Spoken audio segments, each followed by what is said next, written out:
was in the gym this morning and Ja Rule's Put It On Me came on, and they realized that it came out in 2000.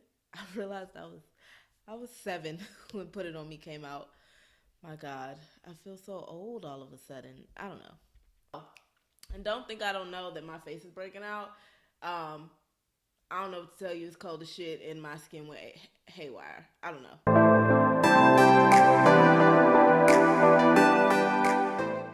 What's up, guys? It's JustKirstin. Welcome back to my channel. I hope you guys liked the last video, and today we're gonna talk about the new Division album. If you're not aware, Division is a rap duo signed to Drake's OVO music label, and they just released their last project, their last full-length project called Morning After. So let's talk about it, shall we? Let me pull up the track list. That way I don't forget anything. So the whole thing is really, really like make love to me type, but it's not flagrant. You know how like most R&B these days is like super flagrant, like they don't provide any type of imagination. There's no tease. Division like crafted the tease part of R&B like perfectly. And I've listened to this album top to bottom on a rotational basis at work, when I'm here cooking, when I'm walking the dog, like whatever comes to mind. It's probably in that realm of, I would say, Daniel Caesar, maybe The Weeknd. I write about this on my blog too, so if you want to read it, make sure you guys go check it out. I'll put the links in the description per usual. But I think that their album is probably one of the better R&B albums that I've heard this year. Um, Other than SZA's Control, which is literally one of the best albums I've ever heard. Well, not I've ever heard, but of 2017. And Division definitely kind of put their own spin on R&B. Of course, they kept their trademark sound, that low melodic feel to it. It's not like super upbeat. I think the most upbeat song on the entire album is the title track, Morning After, and it kind of gives you this super Caribbean feel to it, which I find that a lot of artists are doing. I mean, I feel like that Caribbean dancehall sound is sort of taking over. I don't know. I don't know what you guys think. You can talk about it in the comments, but it's one of those albums where I can listen to it if I'm asleep, if I'm smoking, which I don't smoke. Don't smoke, kids. But if you're smoking, if you're just chilling, if you want to relax on the beach, like this is one of those albums that can kind of be the theme song for your everyday life. It's not super turned up.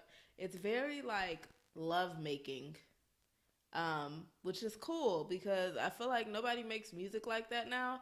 Everything is so in your face and so like, I'm going to do this to you, flip it, hit it from the back, and turn it over and drop it like it's hot and do a split on it. Like, my God, we get it. We get it. And I feel like this is a lot more tasteful than what you're used to hearing now, which I can appreciate. And I know a lot of women that really, really enjoy R&B like I do can appreciate.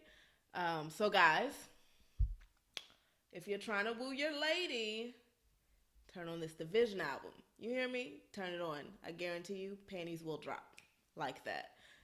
But I think that this album is probably something that will maybe it'll last them a while. It's a total of 13 tracks, 52 minutes long, so it's not even like super, super long. I think that's just enough for foreplay, the act, and maybe some pillow talking after. And I'm being generous because, let's be honest, you guys don't really... Anyway, we won't get into that. But I think my top 3, or maybe my personal favorites on the album, Think About Me is really good. Keep Calm is super, super relatable. Mood and P.O.V, they kind of blend into each other. There are 2 tracks that kind of flow right into each other.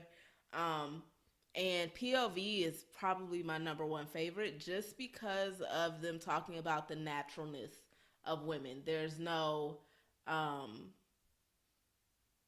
like I said before, bouncing it and splitting on it. It's more of like, your stretch marks are beautiful, your little pudge is beautiful.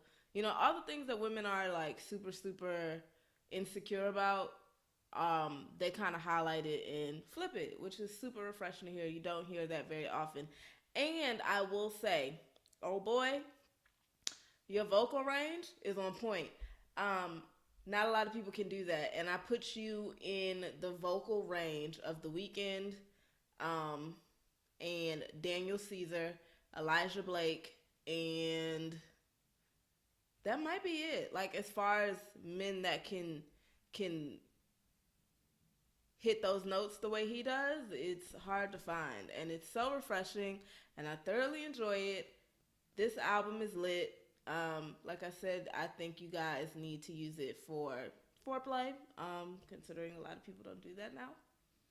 But it's a really sexy album. It's a grown-up album. It's not for you kids out there that listen to fucking Uzi Vert all the damn time, okay? It's for grown adults with ears, mature ears, okay? It's not for you kids out there. And I think that you guys will like it. So I will put the track list in the description below. I'll also put a little asterisk by my faves. Make sure you guys subscribe. Make sure you follow me on Instagram. And make sure you check out my blog. In case you don't want to hear me talk about it, you can read about it. And I will put the link for this album in the description below. And I will see you guys next time.